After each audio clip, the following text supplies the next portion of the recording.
आवाज की दुनिया के दोस्तों, स्वागत है आपका YouTube channel the account master में। Today I am here to deliver a lecture on the subject business environment for the student of MCOM semester 2, and the topic of today's lecture is monetary policy। तो चलिए फिर आज का lecture start करते हैं।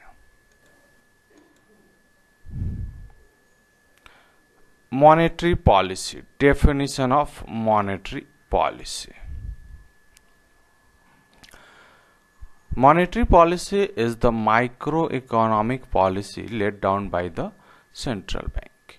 तो monetary policy क्या है? तो मॉनेटरी पॉलिसी एक वैसा रूल्स एंड रेगुलेशंस है जो RBI central bank of a country के द्वारा फॉर्मुलेट किया जाता है, लागू किया जाता है। और ये माइक्रो इकोनॉमिक्स पॉलिसी मतलब ये होल इकोनॉमी को इफेक्ट करता है। It involves management of money supply, कितना पैसा बाजार में सप्लाई करना है, कितना पैसा वहाँ से विड्रॉ करना है, इसका ये मैनेजमेंट करता है। साथ में इंटरेस्ट रेट क्या होगा वो भी डिफाइन किया जाता है under monetary policy. And is the demand side of economic policy used by the government of the country to achieve microeconomic objective like inflation, consumption, growth and liquidity। तो inflation अगर बढ़ रहा है घटाने के लिए या घट रहा है बढ़ाने के लिए, कंजम्पशन को बढ़ाने के लिए, ग्रोथ लिक्विडिटी को बढ़ाने के लिए सरकार क्या करती है कि पैसे का फ्लो ऑफ मनी कॉन्ट्रैक्ट या एक्सपैंड करती है ताकि बाजार में संतुलित मात्रा में मनी सप्लाई हो, इंटरेस्ट रेट डिमांडिंग हो। इससे क्या होता है कि जो इकोनॉमिक ग्रोथ है वो पॉसिबल हो जाता है। और सेंट्रल बैंक जैसे हम लोग जानते हैं कस्टडियन ऑफ गवर्नमेंट होता है, यानी कि सेंट्रल बैंक जो होता है, सेंट्रल बैंक भारत का रिजर्व बैंक ऑफ इंडिया है। तो रिजर्व बैंक ऑफ इंडिया क्या होता है? all activities performed on the behalf of government। तो गवर्नमेंट किसी भी तरह का इकोनॉमिक पॉलिसी, मॉनेटरी पॉलिसी लाना चाहती है तो वो सेंट्रल बैंक के थ्रू लाती है। ठीक है, चलिए आगे चलते हैं हम लोग। डिस्क्रिप्शन, तो इस मीनिंग का मीन्स मॉनेटरी पॉलिसी के बारे में थोड़ा डिटेल में जाने तो monetary policy is given by is laid down या formulated by Reserve Bank of India on the behalf of government, and the main aim of monetary policy is to manage the quantity of money। Money के quantity को manage करने के लिए reserve Bank of India monetary policy लाता है ताकि economic growth हो सके। RBI implements the monetary policy through open market operation, bank rate policy, reserve system, credit control policy, moral persuasion and through many other instruments।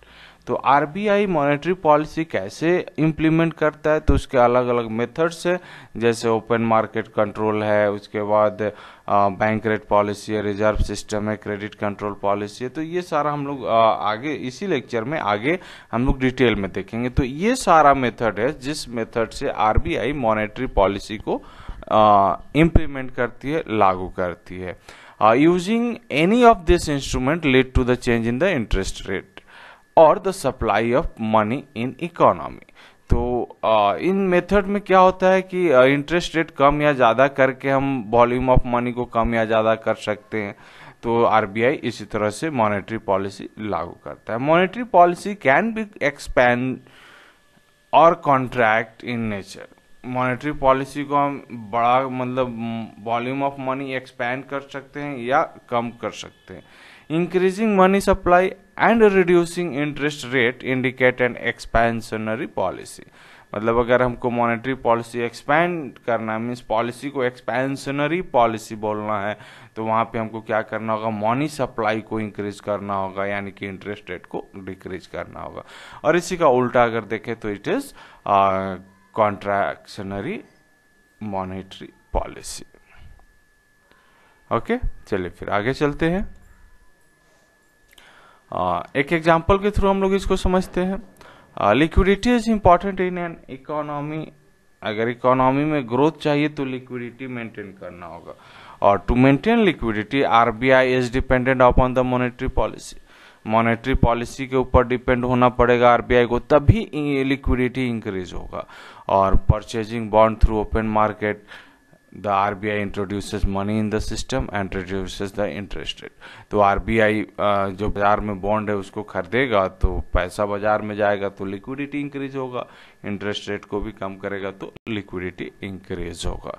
तो एक lump sum में ऐसा समझा जाए कि मॉनेटरी पॉलिसी में होता क्या है। तो मॉनेटरी पॉलिसी में हम लोग इकोनॉमी में वॉल्यूम ऑफ मनी कम या ज़्यादा करने का एक इंस्ट्रूमेंट है, और कुछ नहीं है। आप जैसे इकोनॉमी को ग्रो करना है तो लिक्विडिटी बाजार में होनी चाहिए। लिक्विडिटी बढ़ाना या कम करना आरबीआई के हाथ में है। अगर इंटरेस्ट रेट को बढ़ा देंगे, जैसे सपोज दैट कि आप बीइंग ए इन्वेस्टर, बैंक आपको 7% रेट ऑफ इंटरेस्ट दे रही है और अचानक से वो 10% रेट ऑफ इंटरेस्ट हो जाए तो आप क्या करेंगे, पैसा बैंक में जमा करने लगेंगे। लेकिन जैसे ही 7% दे रही है वो घट के 4% 5% पे आ जाए तो आप क्या करेंगे, बैंक से पैसा निकालना चालू करेंगे, क्योंकि बैंक में कम रेट इंटरेस्ट मिल रहा है, आप दो जगह में उससे ज़्यादा प्रॉफिटेबल इन्वेस्टमेंट में पैसा इन्वेस्ट कर सकते। तो इससे क्या होगा, जैसे ही रेट ऑफ इंटरेस्ट को कम करेंगे बाजार में लिक्विडिटी बढ़ जाएगा, और वही बैंक रेट हाई कर देंगे तो जितने बाजार में कैश हैं लोगों के पास सब क्या करेंगे, बैंक में जमा कर देंगे, तो बाजार से लिक्विडिटी कम हो जाएगा। इसी लिक्विडिटी का इंक्रीज और डिक्रीज होने से ही बाजार में इन्फ्लेशन डिफ्लेशन की सिचुएशन भी आती है। तो हम लोग इन्फ्लेशन और डिफ्लेशन सिचुएशन कंट्रोल भी मॉनेटरी पॉलिसी के थ्रू ही करते हैं। ओके, चलिए फिर आगे चलते। आगे है ऑब्जेक्टिव ऑफ मॉनेटरी पॉलिसी। तो शुरू से ही देखा जाए तो आरबीआई जो है वो एक्सपेंशन और कॉन्ट्रैक्शन करता है मनी का, फ्लो ऑफ मनी का, बिकॉज प्राइस में स्टेबिलिटी रहे। अगर मनी को वो एक्सपेंड करेंगे तो डेवलपमेंट और इन्वेस्टमेंट होगा, और मनी को अगर कॉन्ट्रैक्ट करते हैं तो डेवलपमेंट और एक्सपेंशन जो है वो इन्फ्लेशनरी सिचुएशन में चेंज हो जाता है। इसलिए आरबीआई क्या करता है कि फॉरेन एक्सचेंज को मेंटेन करने के लिए ओपन मार्केट के थ्रू, उसके बाद जो भी क्रेडिट कंट्रोल मेजर्स है उसको अपनाता है, ताकि बाजार में फ्लो ऑफ मनी को वो कंट्रोल कर सके और मनी सप्लाई को मेंटेन कर सके, ताकि सिचुएशन जो है इन्फ्लेशनरी और डिफ्लेशनरी सिचुएशन बाजार में नहीं आ सके। तो कंट्रोल क्रेडिट कंट्रोल करने के लिए बैंक क्या करती है, reserve Bank of India credit control करने के लिए क्या करती है, तो बहुत सारा मेथड्स अपनाती है to control the credit of an economy. Bharat में रिजर्व बैंक ऑफ इंडिया जो है वो आपका सेंट्रल बैंक का फंक्शन परफॉर्म करता है, यानी Reserve Bank of India is central bank of India. और सेंट्रल बैंक ऑफ इंडिया कैसे क्रेडिट कंट्रोल करता है, तो बहुत सारा मेथड्स है जिसको हम लोग अलग अलग हिस्सों में पढ़ेंगे। ठीक है, तो चलिए फिर मेथड्स को हम लोग देखते हैं।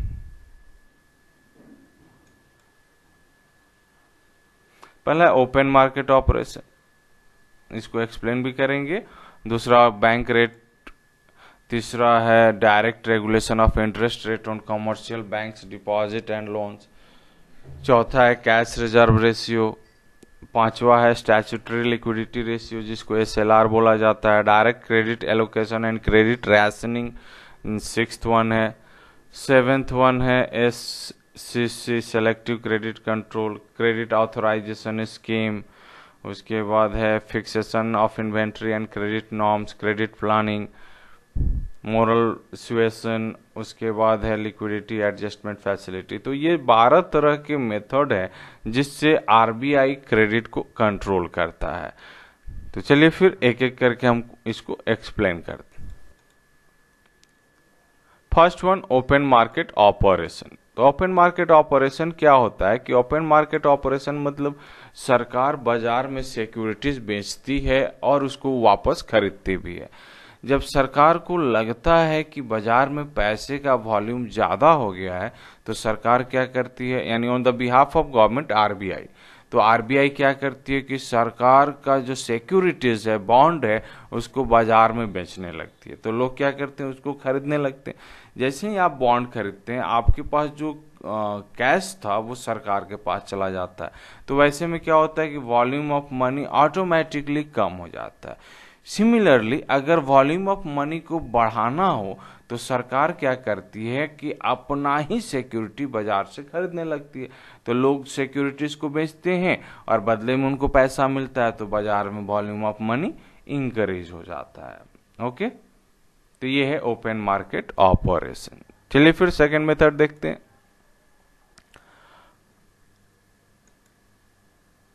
ओपन मार्केट का ऑब्जेक्टिव जो है, open market operation monetary policy और फिजिकल पॉलिसी दोनों में अपनाया जाता है। और इसका ऑब्जेक्टिव जो है वो क्या है, to control amount and changes in bank credit and monetary supply through controlling the reserve base of bank. तो जो मॉनेटरी सप्लाई है उसको कंट्रोल करना, उसका to make bank rate policy more effective, जो बैंक रेट पॉलिसी है उसको effective बनाना। Bank rate क्या है आगे हम लोग देखेंगे। To maintain stability in government securities market, government securities market जो है उसमें स्टेबिलिटी लाना। उसके बाद है to support government borrowings programme, support करना बोरिंग्स प्रोग्राम को। और लास्ट है to smoothen the seasonal flow of fund in bank credit market. तो फ्लो ऑफ फंड को मेंटेन करना, स्मूथ करना, ताकि लोगों के पास पैसा आए और लोगों से सरकार ले, सरकार से फिर लोगों के पास आए, तो ये मेंटेन हो सके। ओके, चलिए फिर सेकंड मेथड देखते हैं। Bank rate. बैंक रेट क्या होता है, तो bank rate is also known as discount rate. Bank rate is the rate at which central bank discount bills. तो बैंक रेट वैसा रेट होता है जिस रेट पे बैंक सेंट्रल बैंक से अपने बिल्स को डिस्काउंट कराती है। अगर बॉर्डर सेंस में देखा जाए तो ये मिनिमम रेट होता है जिस पे सेंट्रल बैंक फाइनेंशियल इंस्टीट्यूशन या कॉमर्शियल बैंक्स को अपने फंक्शंस को डिस्चार्ज करने पे पैसा लोन पे देती है, कर्ज पे देती है। मीन्स ऐसा आप समझिए, कभी आप बैंक जाते हैं, बैंक को बोलते हैं कि मेरा पैसा बैंक में अकाउंट में डिपॉजिट है, सपोज दैट आपके अकाउंट में 5 लाख रुपया डिपॉजिट है और आप चाहते हैं कि बैंक हमको आज हमको ज़रूरत है, सेविंग अकाउंट है तो बैंक को देना होगा। तो बैंक को बोलते हैं मेरा 5 लाख रुपया दे दीजिए। तो बैंक बोलता है ठीक है, आप 10 मिनट वेट कीजिए। बैंक के पास कैश अगर उतना नहीं होता है तो वो तुरंत आरबीआई से मंगाता है। आरबीआई बैंक को पैसा देती है और बैंक आपको पैसा दे दिया। अब आरबीआई बैंक से तो इंटरेस्ट लेगी, तो that interest is known as bank rate. ठीक है, तो बैंक रेट को कम या ज्यादा करने से बैंक कॉमर्शियल बैंक का जो रेट होता है वो भी कम या ज्यादा होगा, जिससे इन्फ्लेशन को कंट्रोल किया जा सकता है। इसमें कुछ रेट दिए गए हैं। Bank rate was increase 12 to 10, 10 से 12% बढ़ाया गया था 1991 में। 1953 में 3.5 था, उसको 10% किया गया 81 में, 91 में 11 किया गया और अक्टूबर 91 में इसको 12 किया गया। तो ये बैंक रेट का जो पॉलिसी, बैंक रेट पॉलिसी है, इसको इंक्रीज या डिक्रीज करने से भी वॉल्यूम ऑफ मनी को कंट्रोल किया जा सकता है। In India, bank rate policy is not effective because commercial bank in India are not much more dependent on the RBI for financial assistance. तो बैंक रेट पॉलिसी जो है India में ज़्यादा इफेक्टिव नहीं है, क्योंकि इंडिया में क्या है कि जो फाइनेंशियल इंस्टीट्यूशन है, जो कमर्शियल बैंक है, वो आरबीआई के ऊपर ज़्यादा निर्भर नहीं होती है फॉर गेटिंग फाइनेंस। मीन्स कभी उनको पैसे की ज़रूरत होती है तो वैसे वो केस में क्या करते हैं कि आरबीआई से बिल डिस्काउंट कराने के बजाय वो प्राइवेट इन्वेस्टर मनी मार्केट में जाके उसको बेच करके वहां से पैसा लेके आती है। मतलब मनी मार्केट करने का मतलब सिक्योरिटीज मार्केट से वो शेयर का डिस्काउंट करके पैसा लाती है और उसके बाद पेमेंट कर देती है। तो यहाँ पे बैंक रेट पॉलिसी नहीं हो, मतलब है लेकिन उतना प्रचलित नहीं है। नेक्स्ट है थर्ड वन है direct regulation of interest rate. Interest rate को डायरेक्टली अगर हम रेगुलेट कर दें, कम कर दें या ज़्यादा कर दें, तो इससे भी वॉल्यूम ऑफ मनी कंट्रोल हो सकता है। ठीक है, तो इंटरेस्ट रेट जो चेंजेस हुआ उसमें क्या था, तो bank rate has been activated किया गया। उसके बाद most of the monetary market rates जो है वो डी रेगुलेटेड किए गए। उसके बाद ceiling on call rate was withdrawn with effect from 1989। Ceiling on call क्या था, पैसा मंगाए उस समय हम जो रेट फिक्स करेंगे वो रेट होगा, तो वो 1989 से उसको ख़त्म कर दिया गया। उसके बाद the interest rate on treasury bill certificate, मतलब जो मनी मार्केट इंस्ट्रूमेंट्स थे उसका इंटरेस्ट रेट फ्लेक्सिबल, वेरिएबल और मार्केट डिटरमाइन कर दिया गया, जैसा मार्केट में होगा वैसा इंटरेस्ट रेट हो जाएगा। उसके बाद the deposit on lending rates and lending rates of commercial bank, RRBs, urban cooperative banks and other cooperative banks have been freed, मतलब they are free to make their own rate of interest on deposit और lending। पैसा जमा करने और कर्ज देने पे क्या रेट रखना है, ये सारे बैंक फ्री हैं, कोई भी रेट रख सकते हैं। Interest on public deposit accepted by all non banking companies have been deregulated, तो जितने भी पब्लिक डिपॉजिट कंपनी ऑर्गेनाइजेशन है, बैंकिंग है, वो सारा चीज का इंटरेस्ट जो था वो डीरेगुलेटेड कर दिया गया। The coupon rate on government dated securities have been market related, तो कूपन रेट बॉन्ड जो होता था उसको मार्केट रिलेटेड रेट्स में कर दिया गया। The interest rate on convertible, non convertible other type of debenture have been made free, तो इंटरेस्ट रेट जो पहले फिक्स होता था उसको फ्री कर दिया गया। कंपनी जैसा चाहे वैसा डिबेंचर्स पे अपना इंटरेस्ट रेट रख सकती है। और लास्ट है the term of lending institution can now charge interest rate unhindered by the state intervention. पहले क्या होता था, स्टेट का इंटरवेंशन, स्टेट का परमिशन जरूरी होता था while making interest charge on the lending amount, but अभी वो क्या हो गया, फ्रीडम है, they are free to fix there on interest rate. Okay, हम लोग देखते हैं फिर नेक्स्ट है कैश रिजर्व रेशियो, जिसको हम लोग CRR बोलते हैं। तो कैश रिजर्व रेशियो में क्या है, तो कैश रिजर्व रेशियो RBI के द्वारा मेंटेन किया जाता है, और ये RBI के इंस्ट्रक्शन में हर कॉमर्शियल बैंक को मिनिमम कैश रिजर्व रखना होता है RBI के पास। 5% डिमांड डिपॉजिट और 2% टाइम डिपॉजिट जो भी आपके पास है उसका, मतलब सपोज दैट डिमांड डिपॉजिट मतलब कोई अगर सेविंग अकाउंट में पैसा डाला है, जितना पैसा आपके पास है उसका 5% RBI के पास जमा होना चाहिए, और कोई फिक्स्ड डिपॉजिट है तो उसका 2% RBI के पास जमा होना चाहिए। इस रेट को सरकार अमेंड करके कम या ज़्यादा करते रहती है। अभी के रेट में देखा जाए तो ये 12% से 17% 1991 में हो चुका है। नेक्स्ट है statutory liquidity ratio. Statutory liquidity ratio क्या होता है, तो स्टैट्यूटरी लिक्विडिटी रेशियो जैसे हम लोग जानते हैं कि कंपल्सरी रूप से मेंटेन करना होता है liquid assets in the form of cash, gold and unencumbered approved securities equal to not less than 25% of their total demand and time demand of liability. तो जितना भी बैंक के पास पैसे हैं उसका 25% डिपॉजिट करना होगा as SLR, statutory liquidity ratio के रूप में, ताकि ये रिजर्व मेंटेन किया जा सके। क्यों SLR करना है, तो उसके लिए 3 ऑब्जेक्टिव है। पहला, to restrict expansion of bank credit, bank credit बढ़ाने के मतलब आप ज़्यादा से ज़्यादा लोगों को लोन ना दे सके, इसलिए ये रिस्ट्रिक्ट करता है। मीन्स वॉल्यूम ऑफ मनी को कंट्रोल करने के लिए ज़रूरी है। उसके बाद गवर्नमेंट सिक्योरिटीज़ में बैंक इन्वेस्ट करे, इसलिए ये ज़रूरी है। और इंश्योर सॉल्वेंसी, बैंक का सॉल्वेंट होना भी ज़रूरी है, इसलिए भी SLR की आवश्यकता पड़ती है। चलिए नेक्स्ट देख, नेक्स्ट है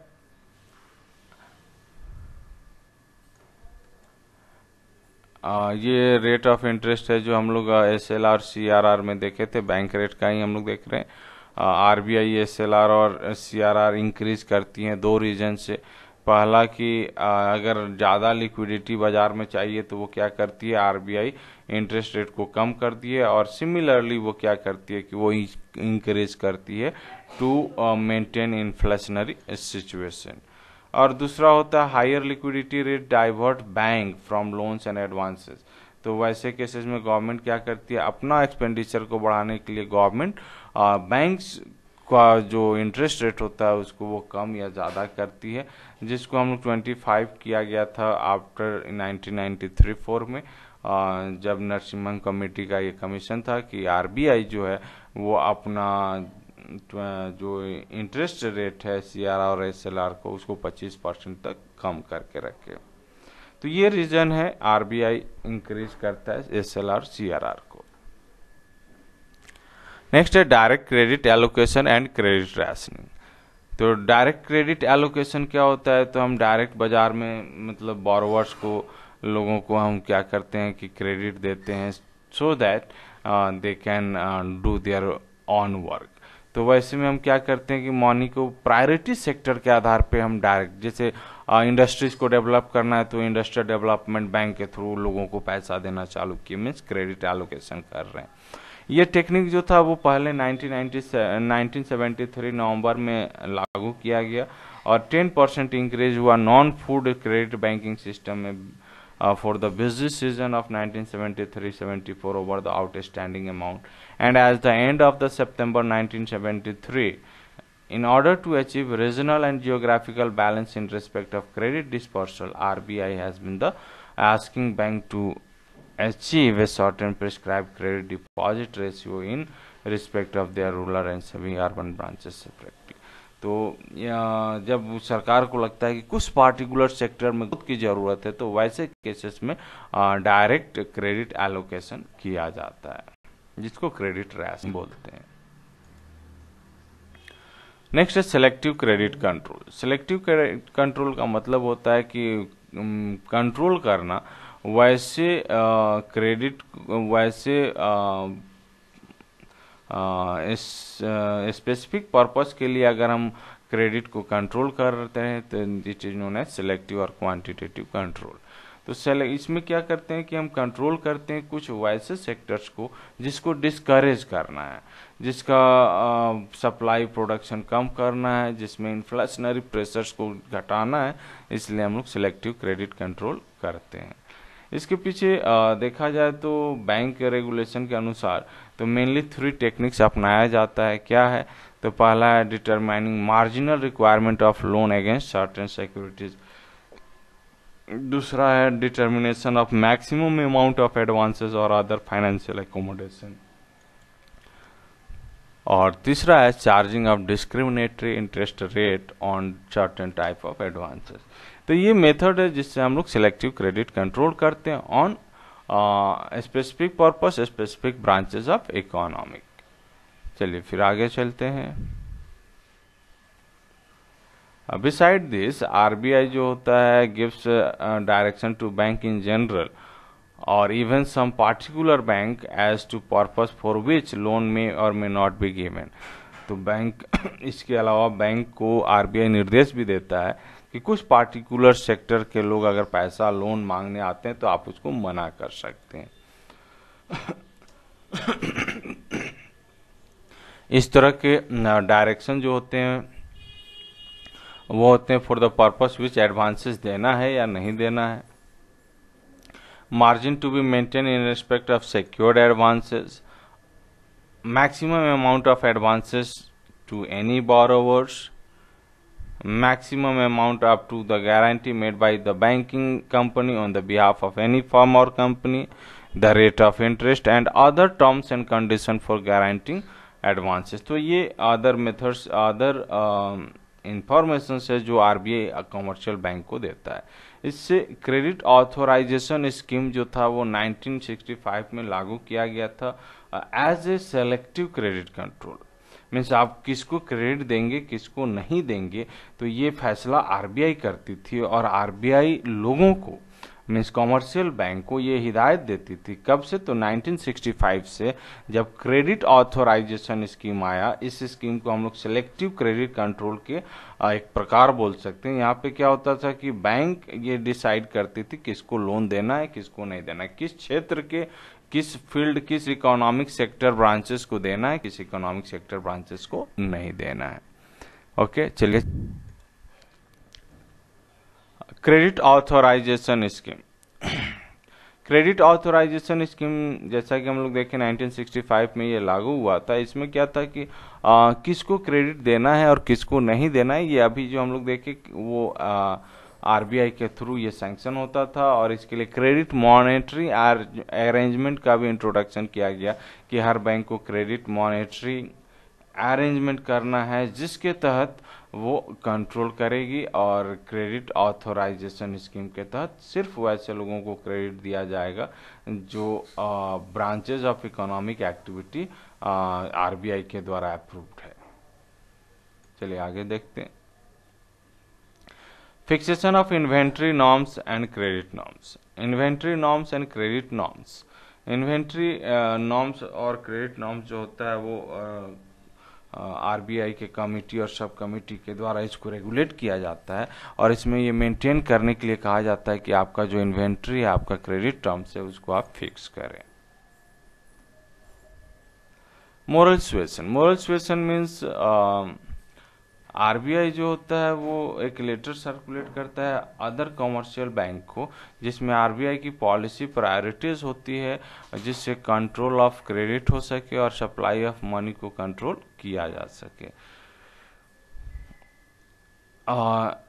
ये हमेशा डिस्कस होता है बैंक में। The objective of bank should work in the same direction. Moral suasion मतलब आरबीआई जो भी आपको लेटर दिया उसके अनुसार आपको काम करना होता है, that is moral suasion. Liquidity adjustment facility, LAF क्या होता है? तो लिक्विडिटरी एडजस्टमेंट फैसिलिटी जो है वो नया मॉनेटरी टेक्निक है, जहाँ जो मॉनेटरी पॉलिसी में आता है।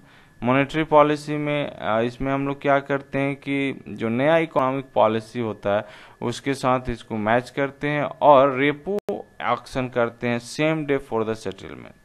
रेपो एंड रिवर्स रेपो जो होता है, रेपो रेट और रिवर्स रेपो रेट, हम लोग इसके बारे में आगे में चर्चा करेंगे। वो सेम डे 1 से 14 दिन के अंदर आप करते हैं। तो वैसे केस में मीन्स किसी ऑर्गेनाइजेशन को पैसा चाहिए तो एट द सेम टाइम वो क्या करता है कि 1 से 15 दिन 14 दिन के अंदर वो कैश लेता है और उसको रिटर्न करता है 1 से 14 दिन। तो लिक्विडिटी आपको एडजस्टमेंट करने का जो फैसिलिटी बैंक प्रोवाइड कर रही है उसके बदले में आपको कुछ पैसे देने होते हैं, जिसका हम हैं रेट, इंटरेस्ट देना होता है। तो repo rate and reverse repo rate, तो इसको आगे हम लोग देखेंगे। ओके, चलिए फिर आगे चलते हैं। The function under LAF are expected to be used by the bank for their day to day mismatch in liquidity. All transferable government of India dated securities can be, या ट्रेजरी बिल भी बोल सकते हैं, can be traded in repo and reverse repo market. मतलब आप सरकार से पैसा लेते हैं, देन आप मीन्स आरबीआई से कमर्शियल बैंक पैसा लेती है तो उस पे वो क्या करती है, कुछ पैसे आरबीआई कमर्शियल बैंक से इंटरेस्ट लेती है, that is known as, that rate of interest is known as repo rate. And the opposite side, अगर कमर्शियल बैंक आरबीआई को कुछ देती है for deposit and on that RBI granting interest, then it is known as reverse repo rate. Okay, तो repos क्या होते हैं उसको भी देख लेते हैं। तो repo is the purchase of one loan against the sale of another. Means हम किसी सिक्योरिटीज को आरबीआई के पास रखते हैं और उसके बदले में जो पैसा लेते हैं, that is known as repo. And on the opposite side it is known as reverse repo. तो the transaction is called a repo when viewed from the perspective of the seller of the security, and a reverse repo when viewed from the perspective of buyer of the security. तो repo and reverse repo बेचने वाले की तरफ से देखा जाए तो repo है और खरीदने वाले की तरफ से देखा जाए तो इट इज रिवर्स रेपो है। तो repo are the part of open market operation undertaken to influence short term liquidity. These are two types of repo auction: discretionary price auction and fixed rate auction और uniform price auction. तो इसमें हम लोग क्या करते हैं कि जब भी आप प्राइस कोई शॉर्ट टर्म सिक्योरिटीज बेचने जाते हैं तो उसमें आप रेपो और रिवर्स रेपो के अनुसार पे आप उसको ट्रेड कर सकते हैं। Monetary policy in India has been formulated in constructive economic planning. Means economic planning, और इकोनॉमिक प्लानिंग का मेन ऑब्जेक्टिव होता है कि इकोनॉमी देश का ग्रो करना, और उसको ग्रो करने के लिए ही मॉनेटरी पॉलिसी बनाया जाता है। तो मॉनेटरी पॉलिसी या physical monetary policy followed an expansionary physical policy which lead to inflationary condition, and to manage monetary policy under this circumstances is like tight rope walk. Tight rope walk मतलब जैसे difficult work during the planning period prior to liberalization. RBI used higher CRR and SLR rates to control inflation. तो पहले control करने के लिए ऐसे methods अपनाए जाते थे। 1992 के बाद देखा जाए तो डेवलपमेंट जैसे जैसे बढ़ा, इन्वेस्टमेंट की आवश्यकता वैसे वैसे बढ़ी, और जैसे जैसे इन्वेस्टमेंट बढ़ा वैसे वैसे need of the money in the economy also encourages. Indian corporation had to compete. जैसे Indian competitors, foreign competitors, FDI आने के बाद क्या हुआ, 4 to 5% लोगों को इंटरेस्ट रेट देना पड़ता था, जिसके कारण से RBI को अपना CRR और SLR को कम करना पड़ा ताकि maximum portion of the money should be used for investment purpose. तो I hope this lecture is highly beneficial to the student of MCom semester 2। और हम लोग इस लेक्चर में मॉनेटरी पॉलिसी के बारे में जाने कि RBI कब मॉनेटरी पॉलिसी लागू करता है और किन किन सिचुएशन में मॉनेटरी पॉलिसी को वो क्रेडिट कंट्रोल करने का इस्तेमाल करता है। तो I hope this lecture is highly beneficial to you. Thanking you, be happy and make someone happy. Have a great day. Thank you.